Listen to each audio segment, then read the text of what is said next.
அத்தியாயம் 22. சாரு அருவிக்கரையில் அமர்ந்து ஆர்ப்பரித்து விழும் அருவியை பார்த்தபடி அமர்ந்திருந்தாள். அவளுக்கு ஆரம்ப இடத்திற்கே வந்து நின்ற மாதிரி இருந்தது. சாருவுக்கு அவள் அப்பா மேல் இருந்த வெறுப்பு மாறி இருந்தது. இந்த அப்பா ஆரம்பம் முதல் இப்படி இருந்திருந்தால் எவளையோ நம்பி ஊரை விட்டு கிளம்பி இருக்க வேண்டாம். பெண்களை விற்கும் கும்பலிடம் மாட்டியிருக்க வேண்டாம். அந்த கிராதகன் யோகன் கண்ணில் பட்டிருக்க வேண்டாம். பாழாய் போன இந்த காதலில் சிக்கி இருக்க வேண்டாம். எல்லாம் நடக்காமல் இருந்தால் நன்றாக இருந்திருக்கும். ஆனால் இந்த அப்பா எல்லாவற்றிலும் மாறியவர் அந்த யோகனின் விஷயத்தில் மட்டும் மாறவே இல்லை. ராஜரத்னம் இவள் கல்யாணத்தில் தீவிரம் காட்ட எக்காரணத்தையும் கொண்டு என்னை பற்றி உன் அப்பாவிடம் பேசாதே என்று யோகன் சொன்னதையும் மீறி அவனை பற்றி பேசினாள். அப்பா, அந்த ஆன்ட்டியோடு ஒருவர் வந்திருந்தாரே என்று தொடங்க, யாரு? நெடுன்னு மிலிட்ரி ஆஃபீஸர் மாதிரி ஜம்முன்னு இருந்துட்டு கண்ட பொண்ணோட சுற்றிட்டு திரிவானே, உன் காலேஜில் கூட பார்த்தேனே, அவன் தானே என்றார். ஆஹா, இது வஞ்ச புகழ்ச்சியா என்ன? தூக்குவது போல தூக்கி பொத்துன்னு பாதாளத்துக்குள் போட்டுட்டாரே என்று நினைத்தவள், அவர் நம்ம வீட்டுக்கு வந்திருந்தாரா என்று கேட்க நினைத்ததை விட்டுவிட்டு வேறு எதவோ பேசினாள். ஆமாம், வந்தான். முதல்ல பார்த்தபோது பார்க்க நல்ல பையனாக இருக்கிறான், அந்த அம்மாவோட பையன்னு நினச்சேன். அப்புறம் விசாரித்ததில் தான் தெரிஞ்சுது அவன் யோக்கியதை ஏதோ ஒரு பொண்ணை வீட்டோடு வச்சிருக்கானான் என்று விட்டேரியாக பேசிவிட்டு போனார் அவர். படார் படார் என்று பேசி பழக்கப்பட்ட சாருவுக்கு யோகனை பற்றி எப்படி பேசுவது என்று தெரியாமல் விழித்தாள். அதே நேரம் யோகனிடம் பேசவும் அவளுக்கு மனதில்லை.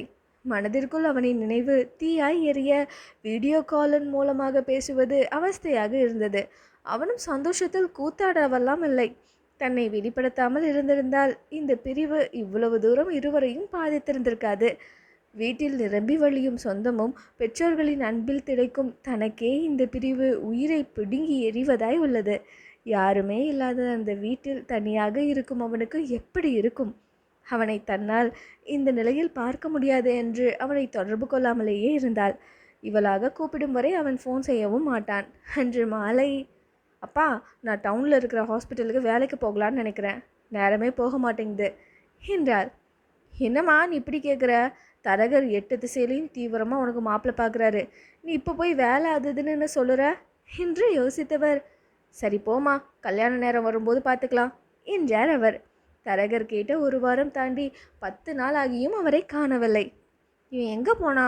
ஒருவேளை வெளிநாட்டுக்கே போயிட்டானோ மாப்பிள்ளை தேட என்று ராஜரத்னம் புலம்பிக் கொண்டிருக்க, வருவார், பொறுமையா இருங்க என்று லக்ஷ்மி சமாதானப்படுத்தினார்.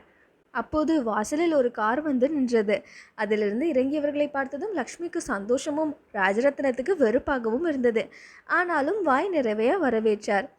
வாங்க வாங்க டாக்டரம்மா, நம்ம ஊருக்கு எத்தனை முறை வந்திருக்கீங்க, இன்னும் இந்த தம்பியை ஏன் துணை கூட்டிகிட்டு தம்பியை கஷ்டப்படுத்துறீங்க? ஒரு ஃபோன் போட்டால் நானே ஆள் அனுப்பியிருப்பேனே என்றார் வரவேற்று கொண்டு. வந்த இருவருக்கும் புரிந்தது அவனின் வருகை அவருக்கு பிடிக்கவே இல்லை என்று. ஆனாலும் அவனை நினைத்து கொண்டு துடித்து கொண்டிருக்கும் ஒரு ஜீவனையும் பார்க்க வேண்டியுள்ளதே. அன்று சாருவுக்கு விடுமுறை என்பதால் காரின் சத்தம் கேட்டு ஓடி வந்தாள். ஓடி வந்தவள் அவள் அப்பா அவளை திரும்பி பார்க்க எடுத்துக்கொண்ட ஒரு நொடியில் தன் எதிரே நின்றவனை ஆசை தீர பார்த்து இதயத்திற்குள் நிரப்பிக் கொண்டாள். அவளை திரும்பி பார்த்த ராஜரத்னம், வாமா என்றார். அவர் திரும்பிய நேரத்தில் யோகன் சாருவிடம் கண்ணாலே பேசிவிட்டான். அமைதியாக இரு என்று. லீலாவதி சாருவை அணைத்து வாழ்த்தினார். என்னால் கிராஜுவேஷன் டேக்கு வர முடியலை, நான் உன்னை ரொம்ப மிஸ் பண்ணேன் என்றார் அவர். வந்திருந்தவர்களை உபசரித்த லக்ஷ்மி லீலாவதியின் கையை பிடித்து கொண்டு நன்றி சொன்னார். நீங்கள் என் மகளுக்கு செஞ்ச உதவிக்கு நாங்கள் என்ன கைமாறு செஞ்சாலும் தீராது. 1 மணி நேரம் பொண்ணு பிள்ளையை தனியாக அனுப்ப முடியாத கலிகாலம் இது. 5.5 வருஷம் என் பொண்ணை காத்து அவளை ஒரு டாக்டராக்கி என்கிட்ட திரும்பவும் சேர்த்ததுக்கு நான் எப்படி நன்றி சொல்வேன் என்று கண் கலங்கினார். லீலாவதி அவரை ஆறுதல் படுத்த சாருவும் சகலமும் ஆடி போய் நின்றாள். ஆக இதுதான் கதை. அப்பாவிடம் லீலாவதி ஆண்டி தான் சகலமும் செய்தது என்று சொல்லியிருக்கிறார்கள். அப்புறம் எப்படி அப்பாவிடம் யோகனை பற்றி பேசுவது? அடல் லூசுகளா, ஏதேதோ நினச்சி கடைசியில் என் காதில் 6 அடி குழி தோண்டி புதைச்சிட்டிங்களே. சந்தோஷம், ரொம்ப சந்தோஷம். இனி மீசக்காரர்கிட்ட பேசியது போல தான் என்று நினைத்தவள் யோகனை ஒரு முறை முறைத்தாள். யோகன் எதையும் கண்டு கொள்ளவில்லை. டாக்டரம்மா, நீங்கள் எத்தனையோ முறை ஊருக்கு வந்துட்டீங்க, ஆனால் ஒரு முறை கூட உங்களை இங்கே தங்கி சொல்ல என்னால் முடியலை. இந்த தம்பி கூடவே வர்றதுனால தான். பொண்ணுக்கு மாப்பிள்ளை பார்க்குறோம், சீக்கிரமே கல்யாணம் இருக்கும், கண்டிப்பாக உங்களை அழைப்பேன். அப்போது நீங்கள் தனியாக 2 நாளுக்கு முன்னாடியே வந்து கல்யாணத்தில் கலந்துட வேணும். இந்த தம்பியும் வந்தால் அது சரிபடாது இல்லை. இது பட்டணம்லாம் இல்லை, கிராமம், 4 பேர் 4 விதமாக பேசக்கூடும் இல்லையா? இன்று யோகனை அவர் மறைமுகமாக இங்கே வரக்கூடாது என்று கூறியதை கேட்ட சாருவால் அமைதியாக இருக்க முடியவில்லை. பேச வாய் திறக்க போனவளை யோகனின் பார்வை தடுத்தது. ஷிட் என்று கோபத்தில் எழுந்தவள், ஆன்ட்டி இதோ வருகிறேன் என்று சமையலறைக்குள் போய்விட்டாள். இப்போது அங்கு வந்து சேர்ந்த தரகர், ஐயா, நான் வர்றதுக்கு முன்னாடி மாப்பிள்ளையை பேசி முடிச்சிட்டிங்களா என்று ஆச்சரியம் காட்டியவர், பரவாயில்ல, நான் கொண்டு வந்த சம்மதத்தை விட அந்த மாப்பிள்ளை ஜம்முன்னு இருக்கிறாரு என்றார் தரகர்.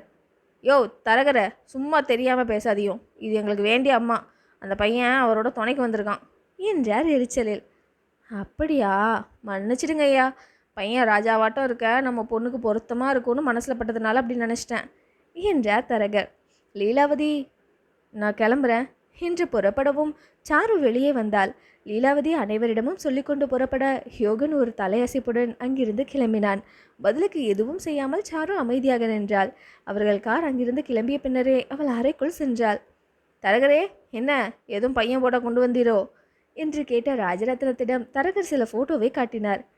என்னையா, எல்லா பையன்களும் சீக்க வந்த கோழி மாதிரி இருக்கிறானுங்க, மாப்பிள்ளனா இப்போ போனானே ஒருத்தன், அவனை போல் கம்பீரமாக இருக்க வேணாமா என்றார். வாஸ்தவம் தான், ஆனால் அவங்க ஜாதியில் படித்த மாப்பிள்ளை ரொம்ப கம்மி. அப்படியே 1-2 பேர் படிச்சிருந்தாலும் டாக்டர்லாம் இல்லை, இந்த மாப்பிள்ளை தான் இருக்கானுங்க என்றார் தரகர். நல்லா தேடி பாருமையா என்று ராஜரத்னத்திடம், அந்த அம்மா அவங்களுக்கு வேண்டியவங்க தானே, பேசாமல் அவங்க கூட வந்திருந்த பையனை கேட்டு பார்க்க வேண்டியதானே என்றார் தரகர். வாயை கழுவுமியா, அதுக்கு பேசாமல் என் மகளை பாலங்கணத்தில் தழுவனே என்று கூறிய தந்தையின் வார்த்தை சாருவின் காதில் தெளிவாக விழுந்தது. அடித்து நொறுக்கு என்றால் உடனே செய்து விடுவாள் சாரு. ஆனால் அனுசரித்து அமைதி வழியில் அடுத்த தலைமுறை வரை யோசித்து ஜவ்வு மாதிரி இழுக்கும் இந்த யோகன் கடங்காரனை வைத்து என்ன செய்ய? ஒருவேளை அவன் என்னை அவாய்ட் பண்ணுறானோ?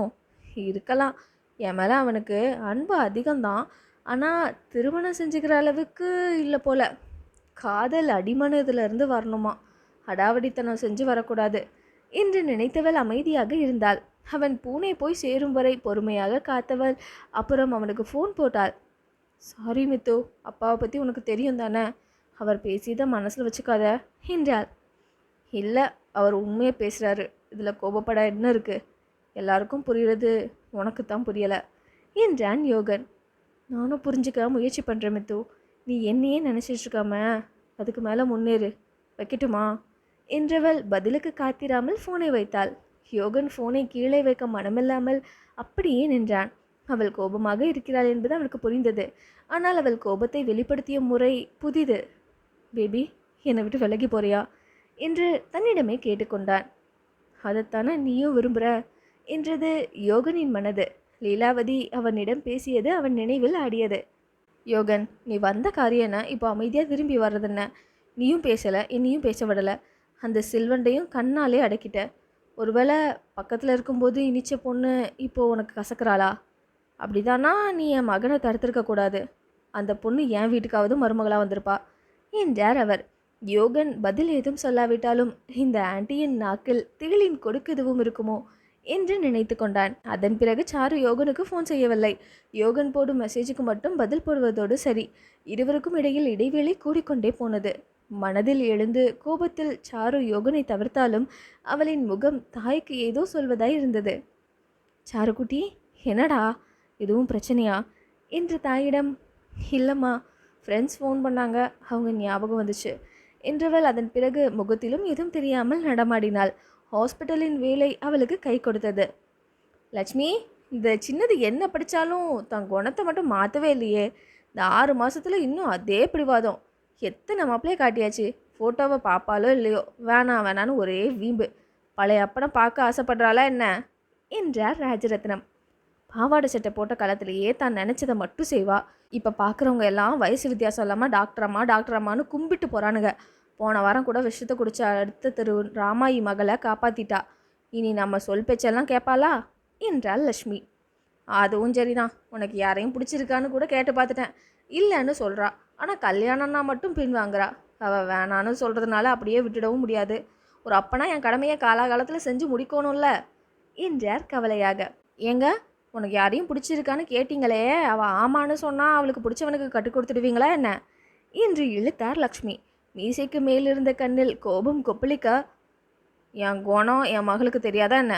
பணம் மட்டும் இல்லை, ஜாதி தராதரம் எல்லாம் பொருந்திய மாப்பிள்ளன்னா என் மகளை கொடுப்பேன்.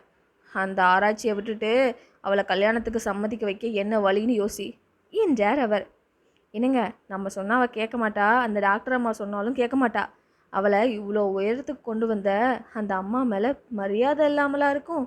பேசாமல் அவங்கள வர சொல்லி போன வாரம் பொண்ணு பார்த்துட்டு போன மாப்பிள்ளை இவளுக்கு எல்லா விதத்துலேயும் பொருத்தமானவர், அவரை எப்படியாவது முடிக்க பார்ப்போம். அவங்க வீட்டிலேருந்து வேற ஒரே ஃபோனு என்றார் லக்ஷ்மி. இதுவும் நல்ல யோசனை தான். நானும் அந்த அம்மாவை பார்க்கணுன்னு தான் இருக்கேன். டாக்டர் படிப்புங்கிறது சின்ன படிப்பு இல்லை, லட்சக்கணக்காக செலவாக இருக்கும். நம்மளோட பணத்துக்கு பஞ்சம் இல்லை, பின்ன நம்ம பிள்ளை எதுக்கு அடுத்தவங்க பணத்தில் படித்தது போல் இருக்கணும்? அவள் படிப்புக்கு செலவான பணத்தை அந்த அம்மாவிட்ட கொடுக்கணும். நான் இப்போவே ஃபோனை போட்டு பேசுகிறேன். இந்த முறையாவது அந்த பயலை கூட கூட்டிகிட்டு வராமல் இருக்கணும் என்றவர் அங்கிருந்து நகர்ந்தார். அத்தியாயம் 23. கடல் வெளியே நின்று பார்ப்பதற்கு சாந்தமாகத்தான் தெரியும், ஆனால் உள்ளே பிரளயமே நடக்கும். அதுபோல சாரு மனமும் இருந்தது. வெளியே பார்த்தால் சாந்தமாக சந்தோஷமாக தெரியும். சாருவின் மனதில் பிரளயமே நடந்து கொண்டிருந்தது. இப்போ மட்டும் அந்த கடங்காரன் இருமை யோகம் என் கையில் கிடைச்சான் என்று பல்லை கடித்து கொண்டிருந்தாள் சாரு. அவன் என்ன கிடைப்பது, நானே உன் கையில் பிடித்து தருகிறேன் என்று ராஜரத்னம் லீலாவதிக்கு ஃபோன் போட்டார். வரும்போது அவனை மட்டும் அழைத்து கொண்டு வர வேண்டாம் என்ற விண்ணப்பத்துடன். ஆனால் லீலாவதி மறுத்துவிட்டார். மன்னிச்சிடுங்க ஐயா, அவன் இல்லாமல் நான் எங்கேயும் வெளியே போகிறதில்ல. டாக்டர்னு தான் பேர் தெரியாத அத்தனை நோயும் எனக்கு உண்டு. அதனால் அவன் இல்லாமன்னா நான் அங்கே வரவே முடியாது என்று கராராய் சொல்லிவிட்டார். சரிம்மா, ஒரு நேரம் தானே, அவனும் வரட்டும் என்றார் ராஜரத்னம். அவருக்கு பற்ற நன்றி கடனை பணத்தால் சரி செய்துவிட வேண்டும் என்ற வேகம். தானோ தன் குடும்ப உறுப்பினர்களோ யாருக்கும் கடனாளியாக இருக்கக்கூடாது என்ற எண்ணம் அவருக்கு. சாருவுக்கு வெறுப்பான நாள் என்றால் அது வார விடுமுறை நாள்தான். சும்மாவே இருக்க வேண்டும். எதையாவது இழுத்து போட்டுக்கொண்டு செய்தால் 6 நாளும் ஓடும். நீ இன்றாவது சும்மா இருமா என்று குடும்பமே கொடிபிடிக்கும். ஆற அமர குளித்துவிட்டு முடியை காய வைத்து கொண்டு கூடத்தில் ஊஞ்சலில் அமர்ந்திருந்த சாருவை வெளியே வந்து நின்ற காரின் ஹாரன் நிகழ்காலத்திற்கு கொண்டு வரவில்லை. லக்ஷ்மியும் ராஜரத்னமும் வெளியே நின்றதால் அவர்கள் வந்தவர்களை வரவேற்று உள்ளே அழைத்து வந்தனர். உள்ளே அனைவரும் வரும்போது அவள் பார்வை எதிரே இருந்த சுவற்றில் தான் இருந்தது. வந்து அமர்ந்த போதும் அங்கேதான் இருந்தது. இவர்கள் அமர்ந்த இடத்திலிருந்து அவள் அமர்ந்திருந்த ஊஞ்சல் சற்று தள்ளி இருந்தது. அவள் இருந்த மோனை நிலையை பார்த்த யோகனுக்கு உள்ளே பிசைந்தது. அப்படியே அமர்ந்திருந்தவள் கண்ணிலிருந்து ஒரு சொட்டு நீர் வெளியே வந்து விழவே திடுக்கிட்டு எழுந்தவள் மாடிப்படியை நோக்கி ஓடப்போனாள். சின்னவள, யார் வந்திருக்கா பாரு என்று ராஜரத்னம் குரல் கொடுக்கவும் சாருவுக்கு சலிப்பாக இருந்தது. எத்தனை முறை சொல்லிவிட்டேன் இந்த மீசைக்காரரிடம், பேசாமல் மறுபடியும் கம்பி நீட்டிவிட வேண்டியதுதான் என்று மனதிற்குள் நினைத்தவள் திரும்பினாள். திரும்பியவளின் கண்ணில் ஒரு நிமிடம் தெரிந்ததென்ன என்பதை அவளை பெற்றவள் முதல் முறை ஆராய்ந்தாள். இந்த பொண்ணு ஏன் அழுறா? எதிரில் இருக்கிறவங்கள்ட்ட யாரை பார்த்து தன்னோட வீட்டு வீராங்கனைக்கு இப்படி கண்ணில் அருவி கொட்டுது என்று அவரின் யோசனையை ராஜரத்னத்தின் குரல் நிறுத்தியது. லட்சுமி, போய் 2 பேருக்கும் குடிக்க ஏதாவது கொண்டு வா என்றார் அவர். அழுதுவடியும் மகளுக்கு தன்னை திடப்படுத்திக் கொள்ள அவகாசம் கொடுக்க நினைத்த அவர், சாருக்குட்டி, கொஞ்சம் குடிக்க மோர் கொண்டு வாமா என்றார் அவர். மனைவியை நிமிர்ந்து பார்த்தவர் தன் பின்னால் இருக்கும் மகளை பார்க்கவில்லை. வாங்க ஆண்டி, எப்படி இருக்கீங்க என்று நல்ல விசாரிப்புடன் சமையலறைக்கு போன சாரு தன்னை ஆசுவாசப்படுத்தி கொண்டு மோருடன் வந்தாள். அனைவருக்கும் மோரை கொடுத்தவள் ஒரு முறைப்புடன் யோகனுக்கும் கொடுத்தாள். யோகன் அதிக காரம் சாப்பிட்டு கொள்ள மாட்டான். ஆனால் அவன் குடித்த மோரில் காரம் அதிகமாக இருந்தது. மோரில் இவ்வளோ காரம் யாரும் போட மாட்டாங்க. குறிப்பாக தனக்கு காரம் சேராதுன்னு தெரிஞ்ச சாருவுக்கு கண்டிப்பாக இது தெரிஞ்சிருக்கும். அதையும் மீறி இவ்வளோ காரம்னா கண்டிப்பாக இது இந்த குட்டி பிசாசு செஞ்ச வேலையாக தான் இருக்கணும் என்று நினைத்தவன் அது அவள் கொடுக்கும் தண்டனை என்று எண்ணி ஒரு சொட்டு மீதி வராமல் குடித்து முடித்தான். தண்டனை என்று அவன் ஏற்றுக்கொள்ள பொறுக்க முடியாத சாருதான் உள்ளே போய் இனிப்பு கொண்டு வந்து வைத்தாள். ஸ்வீட் எடுத்துக்கோங்க ஆண்டி என்று யோகன் தனக்குள் சிரித்து கொண்டான். டாக்டரம்மா, நான் உங்களை எதுக்கு பார்க்க நினச்சேன்னா எல்லாம் இந்த பொண்ணால தான். கல்யாண வயசு தாண்டிய பிறகும் கல்யாணம் வேணான்னு ஒரே பிடிவாதம். சரியான காரணமும் இல்லை. இவ வயசில் மூத்தவ மகன் பள்ளிக்கூடத்துக்கே போயிட்டான். கொஞ்சம் புத்திமதி சொல்லுங்கள். இத்தனை வருஷம் உங்கள் கூட இருந்திருக்கா, உங்கள் பேச்சையாவது கேட்பான்னு நினைக்கிறேன் என்று கவரில் இருந்து ஒரு ஃபோட்டோவை எடுத்து லீலாவதி கையில் கொடுத்தார். அவனை பற்றிய விவரத்தை சொல்லியபடி லீலாவதி தன் தோழியின் மகன் தன்னை இன்னும் என்னென்ன செய்ய வைப்பான் என்று நொந்து கொண்டார். அந்த ராட்சசி இதை பற்றி அவளிடம் பேசினால் தன்னை கண்ணாலே பஸ்பமாக்கி விடமாட்டாளா என்று ஒரு நிமிடம் சாருவை பார்த்தார். அவள் தாண்டவத்துக்கு ரெடியாகி கொண்டிருந்தாள். யோகனோ செய்வதறியாது ஒரு வித தவிப்புடன் எப்போதும் போல அமைதியாக இருந்தான். இன்றைய கிரகம் அத்தோடு முடியவில்லை என்று ராஜரத்னம் தனது 2வது பாயிண்டை எடுத்து வைத்தார். நான் இதுக்காக மட்டும் உங்களை கூப்பிடலைங்க. என் மகளுக்கு நீங்கள் செஞ்ச உதவி கொஞ்சம் நஞ்சம் இல்லை. அதை எடை போடவும் முடியாது தான். ஆனால் பாருங்க, கடன்பட்டார் இலங்கை வேந்தன்னு சொல்கிறது போல் என் நெஞ்சும் கலக்கத்திலே இருக்குது. தயவு செஞ்சு தப்பாக நினைக்காம நீங்கள் இதை வாங்கிக்கோணும் என்று மறுபடியும் கவரை பிரித்தார். ஐயோடா சாமி, அவர் போட்ட குண்டே பெரிய குண்டு, இன்னும் எத்தனை குண்டை போட போகிறாரோ என்று யோகன் கலங்க அவர் ஒரு செக்கை வெளியே எடுத்தார். இதுவரையா என்று லீலாவதி நினைக்க, அம்மா ஒரு நிமிஷம் என்று சாரு லக்ஷ்மியை அழைத்தார். என்னம்மா என்று வரை கைப்பிடித்து சற்று தொலைவு அழைத்து போனவள், அம்மா உன் புருஷனுக்கு அறிவு கெட்டு போயிட்டேன்னு நினைக்கிறேன். எதிர இருப்பவங்களுக்கு அறிவே இல்லாமல் போயிட்டு, உனக்காவது கொஞ்சோண்டு மூளை இருந்தால் எனக்கு ஒரு உதவி செய் என்றாள். கண்டிப்பாக உனக்கு நான் உதவி செய்கிறேன், அத்தோடு இன்னொன்று சேர்த்து செய்கிறேன். அது உன் வாயில் சூடு போடுறது. கழுத பெரியவங்க சின்னவங்கன்னு மரியாதை இல்லாமல் சொல்லு என்ன செய்யணும் என்றார் அவர் சிறு கோபத்துடன். நான் மரியாதை கொடுத்த வர போதும். அந்த அம்மாவோடு இருக்கிறானே ஒரு எருமை, அவனை நான் பேசி முடிக்கிற வர பேசாமல் பார்த்துக்கிறது தான் உன் வேலை என்றவள் அதிர்ந்து தாயின் முகத்தை கவனித்ததும் ஒன்றுமே இல்லாதது போல அழைத்து சென்றாள். லக்ஷ்மி மகளின் சொல்லின்படி யோகன் அருகில் போய் நின்றார்.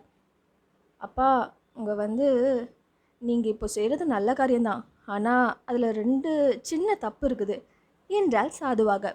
இவள் ஏதோ கலகம் செய்ய போகிறாள் என்பதை யூகித்த யோகன் லீலாவதியிடம் ஜாடை செய்தான்.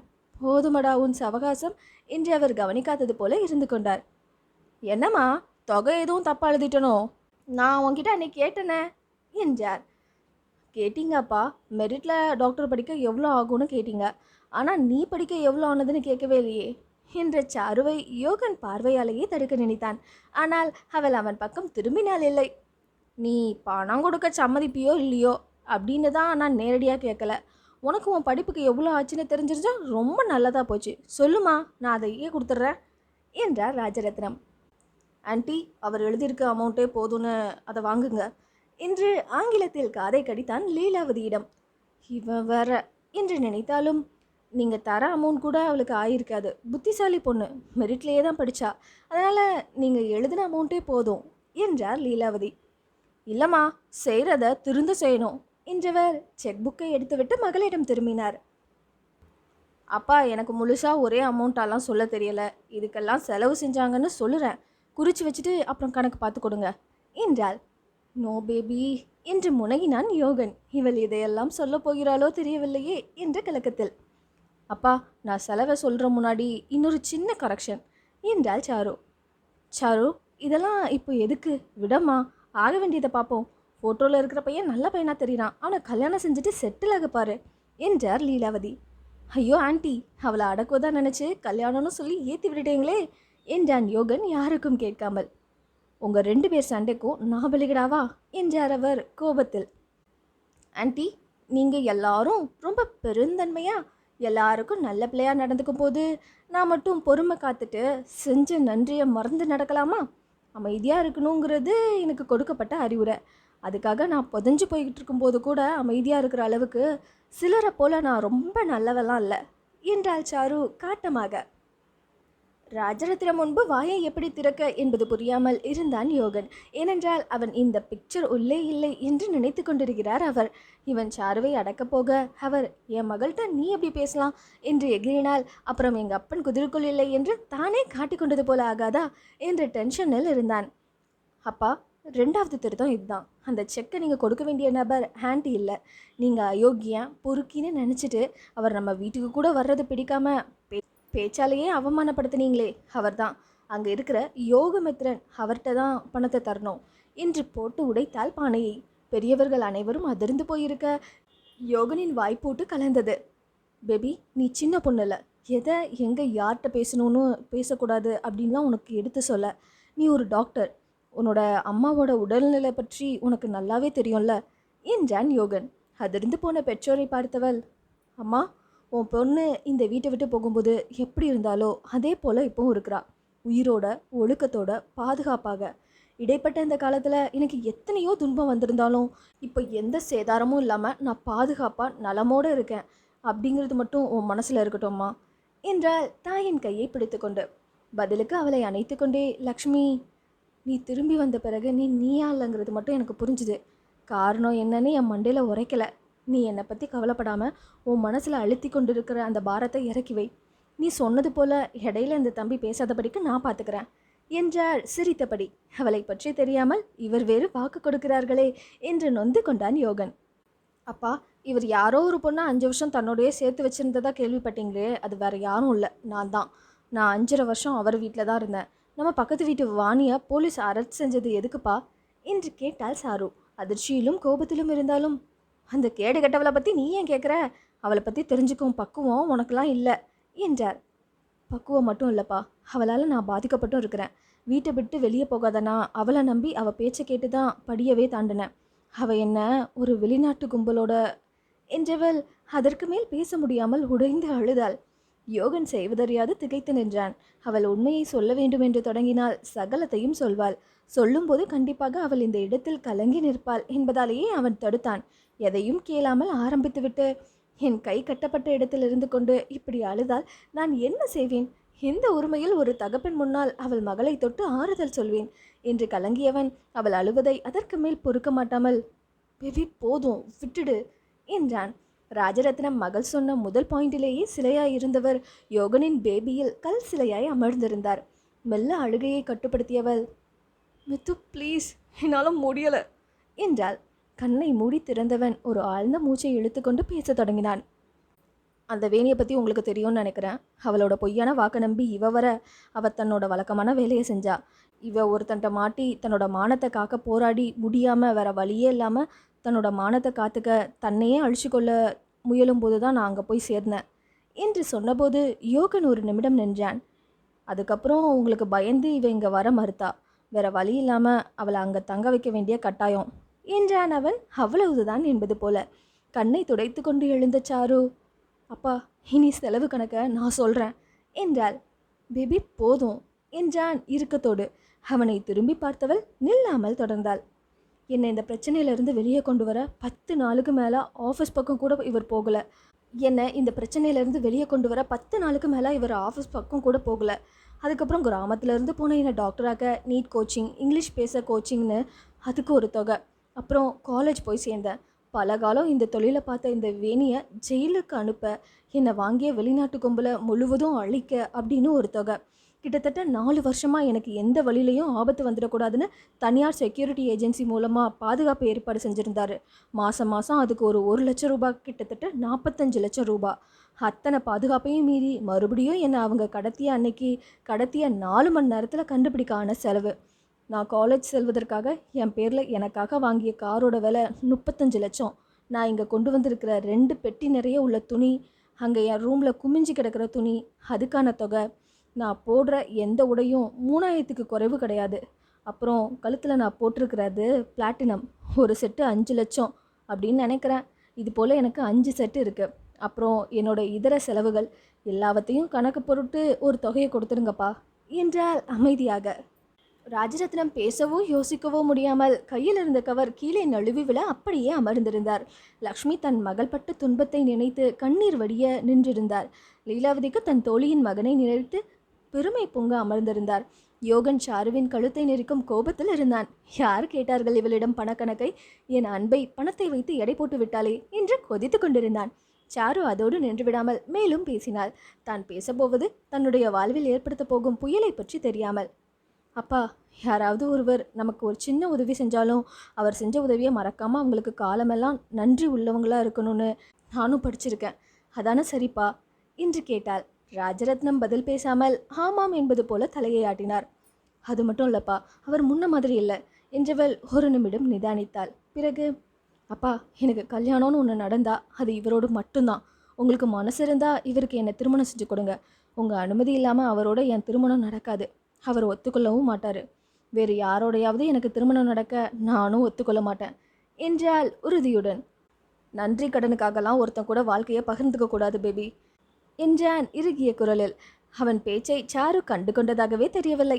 தன் அப்பா என்ன பதில் சொல்வாரோ, எப்படி ரியாக்ட் பண்ணுவாரோ என்ற ஒரு வித பயத்தில் இருந்தாள் சாரு. சாரு, நீ உள்ள போமா என்றார் ராஜரத்னம். அவள் மிரட்சியுடன் யோகனை பார்த்தாள். அவன் அனுபவி என்பது போல நின்றிருந்தான். சின்னவளே, உள்ளே போன்னு சொன்னேன் என்றார் ராஜரத்னம் அழுத்தமாக. வேறு வழி இல்லாமல் சாரு உள்ளே சென்றாள். இருந்த இருக்கையை விட்டு எழுந்தவர் யோகனை நோக்கி போனார். அவர் தன்னை நோக்கி வருகிறார் என்றவுடன் எழுந்து நின்றான் யோகன். அவன் கரத்தை பிடித்தவர், தம்பி, வயசில் பெரியவனாகி போனதுனால காலில் விழ கொஞ்சம் தயக்கமாக இருக்கு. இந்த கையை உன் காலாக நினச்சிக்கிறேன், என்னை மன்னிச்சிடப்பா என்றார். அவன் கையை எடுத்து கண்ணில் ஒற்றியபடி. பதறிய யோகன், சார், என்ன இது, நீங்கள் போய் என்று சங்கடமாக நெளிந்தான். சார் இல்லை தம்பி, மாமானு கூப்பிடு என்றார் சிரித்து கொண்டே. இப்போது யோகன் பதறவில்லை, நிதானமாக கூறினான். அவ சின்ன பொண்ணு, திருமணங்கிறத எது தீர்மானிக்கணும்னு தெரியாமல் பேசுகிறா. அவள்கிட்ட பேசி புரிய வைங்க என்றான் யோகன். 5 வருஷம் அவளை பார்த்துட்ருக்கீங்க, அவகிட்ட பேச முடியுமா என்று கேட்டார் லக்ஷ்மி. முடியாது என்றான் சட்டென்று. தம்பி, என் பொண்ணை எப்படி ஒரு துன்பத்திலேருந்து காத்திருக்க, அதை பற்றி பேசக்கூட என்னால் முடியலை. நான் உன்கிட்ட ரொம்ப தப்பாக நடந்துட்டு இருந்திருக்கேன், என்னை மன்னிச்சிடுப்பா. என் மேலே என்ன கோபம் இருந்தாலும் என்னை தண்டிச்சிரு. என் மகளை மட்டும் வேணாம், அவளை மட்டும் ஒன்றும் சொல்லாத. ஒத்த மரமாக நின்றுவா, அதை என்னால் பார்க்கவே முடியாது என்றார் ராஜரத்னம் கண்கலங்க. தன்னையும் தன் மகளையும் ஒரு காலத்தில் இவர் விரட்டிய விரட்டென்ன, இன்று அதே மகளுக்காக ஒருவனை கெஞ்சும் கெஞ்சு என்ன என்று அதிசயித்து போய் நின்றார் லக்ஷ்மி. ஒரு நிமிடம் என்று யோகனை தனியே அழைத்து போன லீலாவதி, யோகன், உனக்கு ஏன் இவ்வளோ யோசனை? அவர்கிட்ட எப்படி கேட்கன்னு தயங்கி நின்னோம். இப்போ அவரே உன்கிட்ட தன் பொண்ணை கட்டிக்கோன்னு கெஞ்சுறாரு. இப்போ என்ன, நீ இவ்வளோ யோசிக்கிறது சாருக்கு தெரிஞ்சா என்னாகும்னு யோசிக்கிறியா என்றார். உங்களுக்கு புரியாத ஆண்டி என்றவன், என்னவோ செய்ய சொல்லுங்க என்று அங்கிருந்து அகன்றான். சார், நீங்கள் ஒரு நல்ல நாளாக பார்த்து எல்லா ஏற்பாடையும் செய்யுங்க. அவனுக்கு சொந்தம்னு யாரும் அதிகம் கிடையாது. உங்கள் பிள்ளையா நினச்சி நீங்கள் கல்யாணத்தை நடத்துங்க என்றார் லீலாவதி. ரொம்ப சந்தோஷம் தம்பி என்றவர் அவனை கட்டிப்பிடித்தார். நாங்கள் கிளம்புறோம் என்று கூறிய யோகனை பார்த்து, அவகிட்ட சொல்லிட்டு போங்க என்றார் லக்ஷ்மி. பரவாயில்ல, ஃப்ளைட்டுக்கு நேரமாச்சு, நான் வரேன் என்று ஒரு வணக்கத்துடன் கிளம்பினான் யோகன். கண்ணில் குழப்பத்துடன் நின்றவர்களிடம் வந்த லக்ஷ்மி, அதுகளுக்கு நடுவில் ஏதோ சின்ன சண்டை, எல்லாம் இருந்து பேசி அவங்களே தீர்த்துப்பாங்க. நீங்கள் இதை எதுவும் சாருட்டெல்லாம் சொல்ல வேணாம், மனசு கஷ்டப்படுவா என்று கூறிவிட்டு அவரும் கிளம்பினார். அத்தியாயம் 24. இருமை பிசாசு குட்டி சாத்தான், ஃபோனை எடுக்குதா பாரு, என் கையில் சிக்கனா மகளே செத்தா. நன்றி கடனா நன்றி கடன். ஒவ்வொரு திருமணமும் அன்பினாலையும் கட்டாயத்தினாலையும் ஆசையினால இப்படி 1000 காரணத்தினால ஏற்படும். உலகத்தில் நன்றி கடனுக்காக திருமணம்னா அது இதுவாக தான் இருக்கும். விட்டா என்ன கடவுள்னு சொல்லி ஃபோட்டோ வச்சு ஒரு மாலையும் போட்டு கற்பூரமும் காட்டிடுவா. ராட்சசி. ஒரு வாரமாக ஃபோன் அடிக்கிறேன், மெசேஜ் அனுப்புகிறேன், எதுக்கும் பதில் இல்லை. அப்புறம் கல்யாணத்துக்கு இன்னும் 3 நாள் தான் இருக்குது. நாளைக்கு மறுநாள் நான் அவளோட ஊருக்கு போய் சேரணும். அதுக்குள்ளே பேசிடலான்னு பார்த்தா இன்னும் அழிச்சாட்டியம் பண்ணது குரங்கு என்று கொதித்து போய் யோகன் தன்னுடைய அறையை விடாமல் அளந்து கொண்டிருந்தான். அன்று முழுவதும் முயன்றும் முடியாமல் ஃபோனை வைத்தான் யோகன். போய் தொலையட்டும், விதி போல வாழ்க்கை என்று இருந்து விட்டான். மறுநாள் விடியற்காலை ஃபோன் செய்தான். தூக்க கலக்கத்தில் ஃபோனை எடுத்து விட்டாள் சாரு. ஹலோ என்றாள் சோம்பல் குரலில். வெகு நாட்களுக்கு பிறகு அவள் குரலை கேட்டவன் அவள் 2-3 தடவை ஹலோ சொல்லும் வரை அமைதியாக இருந்தான். ஹலோ, யாரு? அது லூஸா, பேசி தொலைய வேண்டியதானே, காலையில் தூக்கத்துக்கு எடுத்து இல்லாம என்று கடிந்தாள் சாரு. அவள் மேல் 1000 கோபம் இருந்தாலும் அவள் பேசும்போது அது தனக்கு மறந்து விடுகிறது என்று நினைத்தவன் ஹலோ என்றான். வாரி சுருட்டி கொண்டு எழுந்தவள், ஏய் மித்து என்றாள். ஆமாண்டி, மித்து தான். எத்தனை வாட்டி ஃபோன் செஞ்சுட்ட, ஃபோனை எடுத்தா என்ன என்றான் கோபத்தில். மித்து, நீ தூங்கவே மாட்டியா? உனக்கு கனவே வராதா? இன்னும் 2 நாளில் உனக்கும் எனக்கும் கல்யாணம். நான் கனவுல மிதந்துட்டு இருக்கேன், நீ கடுப்பில் இருக்க. மித்து, வீடியோ காலில் ஃபோனில் வாயேன் ப்ளீஸ் என்றான். ஃபோனை வச்சுட்டு முதல்ல படுக்கையை விட்டு எலும்பு, அப்புறம் வீடியோ காலில் வரேன் என்று ஃபோனை வைத்தான். 10 நிமிடம் கழித்து ஃபோன் செய்தான். ஆனால் அவள் படுக்கையை விட்டு எழவே இல்லை. ஆனால் போர்வையை கழுத்து வரை போர்த்தி இருந்தாள். உன்னை என்ன சொன்ன என்றான் யோகன். போமெத்தோ, நான் அவன்கிட்ட பேசிட்டு மறுபடியும் தூங்குவேன் என்றாள் அவள். தூங்குவ இங்கே ஒருத்தனோட தூக்கத்துக்கு எடுத்துட்டு உனக்கு தூக்கம் வேற என்றான் கடுப்பில். மித்து, நீ என்னை திட்டி திட்டி டயர்டே ஆக மாட்டியா? பட் நான் கேட்டு கேட்டு டயர்டாகிட்டேன். ஆனால் உனக்கு கல்யாணம் வேணான்னு ஏதாவது காரணத்தை சொல்லி நிப்பாட்டிக்க. பட் இப்போது நான் சொல்கிறது போல் கேளேன் ப்ளீஸ் என்று கெஞ்சினாள். கல்யாணத்தை நிப்பாட்டினா உனக்கு பிரச்சனை இல்லையா என்றான். எனக்கு என்ன பிரச்சனை? 5 வருஷம் அவன் கூட இருந்த நினைவு இருக்குது, அது போதும் எனக்கு. தினம் தினம் கனவுல வர என்றாள் சாரு. சற்று நேரம் அவனிடம் எந்த பதிலும் இல்லை. சரி சொல்லு, எதுக்கு வீடியோ காலில் கூப்பிட்ட என்று கேட்டான். எனக்கு உன்னை பார்க்கணும் போல இருந்துச்சு என்றாள் இவள். அதான் 2 நாளில் பார்ப்பையே பின்ன என்ன? யாருக்கு தெரியும் மித்து, நீ திடீர்னு என்னை வேணான்னு சொன்னா என்று கேட்டாள். அப்படின்னா நான் உன்னை வேணான்னு சொல்கிற அளவுக்கு நீ ஏதோ செஞ்சுருக்க, அதை ஒத்துக்கிற அப்படிதானே என்று கேட்டான் யோகன். நோ நோ, அப்படி இல்லை மித்து. யூனோ, நீ ஆல்வேஸ் ஏதாவது நினச்சிட்டு உன்னை குழப்பிக்கிற. யாரும் எதுவும் நினைப்பாங்களா அப்படி இப்படின்னு. நான் அப்படி இல்லை. எனக்கு நான் விரும்பிய மாதிரி எனக்கு சரின்னு பட்டதை மட்டும் செய்வேன். இப்போ நான் அப்படி தான் செஞ்சிட்ருக்கேன். இதில் நீ எங்கேயாவது என்னால் ஹேட்டாக இருந்தால் I'm very sorry Mithu. கல்யாணத்துக்கு அப்புறம் அதை கண்டிப்பாக பேசி தீர்த்துக்கலாம். ஆனால் உனக்கு என்ன பிடிக்கலன்னா நீ தாராளமாக அந்த கல்யாணத்தை நிறுத்திக்கோ. நான் ஸ்ட்ராங்காக இருக்கேன். நான் எப்போதும் மிஸ்ஸஸ் சாருவதினி யோகமித்ரன் தான் என்றவர். நீ ரொம்ப மோசம் மித்து. நான் உன்னை சைட் அடிக்க வீடியோ காலில் வான்னு சொன்னேன். நீ என்னடானா ரொம்ப என்னை சீரியஸாக பேச வச்சிட்ட. Bad boy. எனக்கு இப்போ சைட் அடிக்க மூடே போயிட்டு. சரி விட, நீ எனக்கு ஒரு ஹெல்ப் பண்ணுவியா மித்து என்றாள். கேளு என்றான். மித்து, நீ என் மேலே உள்ள கோபத்தில் கல்யாண நாளைக்கு அன்றைக்கும் உம்முன்னு இருந்துடாத ப்ளீஸ்ப்பா. ஏன்னா அன்னைக்கு எடுக்கிற ஃபோட்டோஸ் தான் நமக்கு லைஃபுக்கும் மெமரியாக இருக்கும். ரொம்ப ஸ்வீட்டாக. நான் ரொம்ப கஷ்டப்பட்டு ஒரு சூப்பர் ஃபோட்டோகிராஃபரை தேடி கண்டுபிடிச்சி வச்சுருக்கேன். நீ உன் கோபத்தை எல்லாம் மூட்டை கட்டி வச்சுட்டு அன்னைக்கு மட்டும் சிரித்து கொஞ்சம் கோஆப்ரேட் பண்ணுப்பா என்றார். என்றவன் ஃபோனை வைத்து விட்டான். சாரு ஃபோனை பார்த்தபடியே சிறு அதிர்ச்சிக்கு ஆளாகி நின்றாள். மாப்பிள்ளை எங்கப்பா என்ற குரலில் ராஜரத்னம் பரபரப்பானார். ஏற்கனவே சொல்லி வைத்திருந்தார், மாப்பிள்ளைக்கு சொந்தம் அதிகமில்லை, அவருக்கு அந்த நினைப்பே வராதபடிக்கு எல்லோரும் பார்த்து கொள்ள வேண்டும் என்று. சாருவின் உறவினர்கள் தான் என்றாலும் எல்லோரும் அவன் சார்பாகவே நின்றிருந்தனர். ஊரின் இளவட்டங்கள் எல்லாம் அவனுடன் சேர்ந்து கொட்டமடித்துவிட்டு இரவு நேரம் கழித்தே அவனை தூங்கிவிட்டனர். அதிகாலையிலேயே எழுப்ப வெறு செய்தனர். இதில் கேலி கிண்டல் வேறு. ஏண்டா கொஞ்சம் சும்மா இருக்க மாட்டீங்களா? அங்கே மாப்பிள்ளையை கூட்டிட்டு வாங்கன்னா ஐயர் தொண்டைக்கிளையே சத்தம் போடுறாரு. சீக்கிரம் வாங்கப்பா என்று ஒருவர் கூறிவிட்டு செல்ல, ஆ போங்க பெருசு, இன்னும் கொஞ்ச நேரத்தில் டாக்டர் அம்மா கையில் சுதந்திரத்தை தொலைக்க போகிறாரு. ஒரு ஜீவனை கொஞ்ச நேரம் சந்தோஷமாக இருக்க விட மாட்டீங்களா? வரோம் என்று ஒருவன் குரல் கொடுக்க ஓ என்று கூட்டம் அலறியது. இவர்கள் செய்து கொண்டிருந்த கலாட்டாவில் யோகன் எதையுமே யோசிக்கவில்லை. அப்போதைய சூழ்நிலையை மிகவும் ரசித்து கொண்டிருந்தான். நாகரிகம் என்ற பெயரில் சிரிப்பதற்கு கூட பல நாள் பயிற்சி எடுத்து சிரிக்கும் மெஷின் மனிதர்களோடு வாழ்ந்தவனுக்கு இந்த யதார்த்தமான மனிதர்களோடு இருக்கும் இந்த நிமிடம் மிகவும் பிடித்ததாக இருந்தது. மாப்பிள்ளையை மணமேடைக்கு அழைத்து செல்லும் போது இளவட்டங்கள் போட்ட ஆட்டம், செய்த கலாட்டா, இன்று அவர்களின் அத்தனை இம்சைகளையும் அனுபவித்துக் கொண்டு அழகு சிலையாக அமர்ந்திருந்த சாருவின் கழுத்தில் மாங்கல்யத்தை பூட்டினான் யோகன். நெற்றியில் திலகமிட்ட போது அவளை நெற்றியில் எப்போதும் போல அன்பு மிகுதியில் முத்தமிட்டான். அந்த கிராம மக்கள் இத்துணை வருட காலத்தில் பார்த்த பல நூறு கல்யாணத்தில் காணாத இந்த முத்தத்தை கண்ட கண்கள் ஒரு நிமிடம் அதிர்ந்து பின்பு மிகுந்த சத்தமாக ஆர்ப்பரிப்பாக மாறியது. டே, நீயும் கல்யாணம் முடிச்சியே, உப்பு சொப்பு இல்லாத கல்யாணம் என்று ஒருவனை எல்லோரும் கேலி செய்தனர். அதன் பிறகு நடந்த அத்தனை சடங்குகளிலும் யோகன் எந்த குறையும் இல்லாமல் சாருவுக்கு கொடுத்த வாக்கின்படி சிரித்தபடியே இருந்தான். புனேவிலிருந்து வரவழைக்கப்பட்ட மற்றொரு போட்டோகிராஃபரும் விதவிதமான போஸில் போட்டோ எடுத்து தள்ள இருவரும் சளைக்காமல் போஸ் கொடுத்தனர். ஆட்சி திருமணம் நல்லபடியாக முடிந்தது. முதலிரவு மணமக்களின் சௌகரியம் என்று அவர்களிடமே முடிவை விட்டுவிட்டு மறுவீடு அப்புறம் விருந்து என்று 5 நாள் யோகன் சாருவின் ஊரிலேயே இருக்க வேண்டும் என்றனர். லீலாவதியும் யோகனின் சார்பில் வந்திருந்த அனைவரும் அன்றே கிளம்ப யோகன் சாருவின் அறையில் அவளுக்காக காத்திருந்தான். புடவையுடன் உள்ளே வந்த சாரு நேராக அவனிடம் வந்து, மித்து, அம்மா சொல்லி அனுப்புனாங்க என்று அவன் காலில் விழுந்தாள். ஏய் குட்டி பிசாச, உன்ட்ட எத்தனை முறை சொல்லியிருக்கிறேன் இப்படிலாம் பண்ணாதன்னு என்று பின்னே சென்றான்.